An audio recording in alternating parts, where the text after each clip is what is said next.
أعوذ بالله من الشيطان الرجيم. بسم الله الرحمن الرحيم.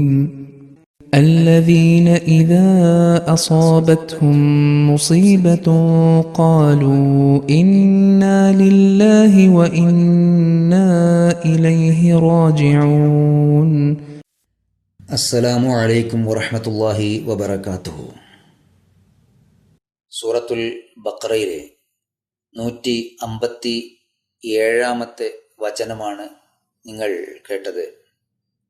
ഈ ആയത്തിൻ്റെ അർത്ഥം ഇപ്രകാരമാണ്: തങ്ങൾക്ക് വല്ല ആപത്തും നേരിടുമ്പോൾ പരിഭ്രമിക്കാതെ നിശ്ചയമായും ഞങ്ങൾ അല്ലാഹുവിനുള്ളവരും അവങ്കിലേക്ക് തന്നെ മടങ്ങുന്നവരുമാകുന്നു എന്ന് പറയുന്നവരാണവർ.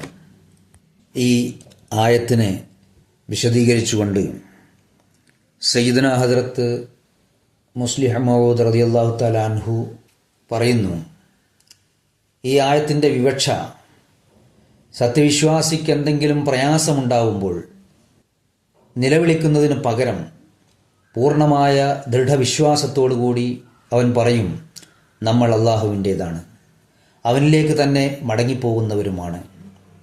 ഈ മാതൃകയാണ് അല്ലാഹു തൻ്റെ വിശ്വാസിയായ ദാസനിൽ നിന്നും പ്രതീക്ഷിക്കുന്നത്. അവൻ എന്തെങ്കിലും തരത്തിലുള്ള പ്രയാസം വരുമ്പോൾ പരിഭ്രമിക്കുന്നതിനും നിലവിളിക്കുന്നതിനും പകരം അല്ലാഹുവിൽ പൂർണ്ണമായ തവക്കുൽ ചെയ്യുകയും സത്യഹൃദയത്തോടുകൂടി ഇന്നാ ലില്ലാഹി വ ഇന്നാ ഇലൈഹി റാജിഊൻ എന്ന് പറയുകയും വേണം എന്നാണ് അല്ലാഹു ആഗ്രഹിക്കുന്നത്. ബാഹ്യമായ നിലയിൽ നോക്കുമ്പോൾ ഇത് ചെറിയ ഒരു വാക്യമാണ്, എന്നാൽ വളരെ വിശാലമായ അർത്ഥതലങ്ങൾ ഉൾക്കൊള്ളുന്ന ഒന്നാണ്. ഇതിൽ 2 വാക്യങ്ങളാണുള്ളത്. ഒന്ന് ഇന്നാ ലില്ലാഹ്, അതായത് നാം അല്ലാഹുവിനുള്ളവരാണ്. രണ്ടാമത്തേത് ഇന്നാ ഇലൈഹി റാജിഊൻ, അതായത് നാം അവനിലേക്ക് തന്നെ മടങ്ങുന്നവരാണ്. ഒന്നാമത്തെ വാക്യം മനസ്സിലാക്കി തരുന്നത്, ഒരു യജമാനനും തൻ്റെ വസ്തുക്കളെ സ്വയം നശിപ്പിക്കുകയില്ല, മറിച്ച് അതിനെ സംരക്ഷിക്കാൻ ശ്രമിക്കും. തൻ്റെ സാധനങ്ങളെ സ്വയം നശിപ്പിക്കുന്ന യജമാനൻ വിഡ്ഢിയാണ്.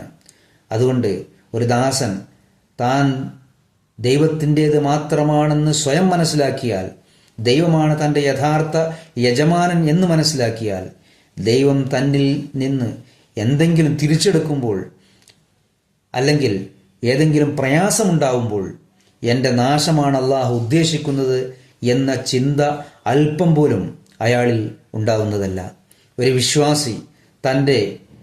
വിശ്വാസി താൻ അല്ലാഹുവിൻ്റേതാണെന്ന് മനസ്സിലാക്കുകയും മാതാവ് തൻ്റെ കുഞ്ഞിനെ മടിയിരുത്തിയതുപോലെ തന്നെ അവൻ്റെ മടിയിൽ അല്ലാഹു ഇരുത്തിയിരിക്കുന്നു എന്ന് മനസ്സിലാക്കുകയും ചെയ്യുമ്പോൾ താൻ നശിപ്പിക്കപ്പെടും, എൻ്റെ പ്രയാസങ്ങൾ ദൂരീകരിക്കപ്പെടുകയില്ല എന്ന് അവൻ എങ്ങനെ ചിന്തിക്കാനാണ്? സംരക്ഷകൻ്റെ ഉത്തരവാദിത്തമാണ് മറ്റുള്ളവരെ സംരക്ഷിക്കുക എന്നത്. എന്നിരിക്കെ സംരക്ഷകരിൽ സംരക്ഷകനായ അല്ലാഹു ഒരു വിശ്വാസിയെ എങ്ങനെ നശിപ്പിക്കാനാണ്? അല്ലാഹു തൻ്റെ ദാസരിൽ നിന്ന് ഒരു വസ്തു തിരിച്ചെടുക്കുമ്പോൾ അതിൻ്റെ അർത്ഥം ആ വസ്തു നശിപ്പിക്കാൻ ആഗ്രഹിക്കുന്നു എന്നല്ല, മറിച്ച് അത് മുൻപുണ്ടായിരുന്നതിലും ഉത്തമമായ സ്ഥലത്ത് വെക്കാൻ ആഗ്രഹിക്കുന്നു എന്നാണ്. സ്ത്രീകൾ വീട് വൃത്തിയാക്കുമ്പോൾ സാധനങ്ങൾ എടുത്ത് വേറെ സ്ഥലങ്ങളിൽ വെക്കുന്നു. അത് അവിടെ ഇവിടെ ഇട്ടാൽ അവർക്ക് അസഹിക്കുകയില്ല. അങ്ങനെ അവിടെ ഇവിടെ ഇടാൻ അവർ ആഗ്രഹിക്കുന്നില്ല, അല്ലെങ്കിൽ ഇഷ്ടപ്പെടുകയുമില്ല. അതുപോലെ തന്നെ കർഷകൻ കൃഷി ചെയ്യുമ്പോൾ വിത്ത് മണ്ണിലിടുകയാണ് ചെയ്യുന്നത്. ബാഹ്യമായ ദൃഷ്ടിയിൽ അത് ഒരു തരത്തിലുള്ള നശിപ്പിക്കലാണ്. എങ്കിലും അവൻ അതിന് കരയുന്നില്ല, വിലപിക്കുന്നില്ല. കാരണം അതിൻ്റെ ഫലം നാശമല്ല, നഷ്ടമല്ല, മറിച്ച് പുരോഗതിയാണ്. ആ വിത്ത് മുളച്ച് വളർന്ന് വലുതാവുകയും ഹരിതാഭമായി മാറുകയും ചെയ്യും.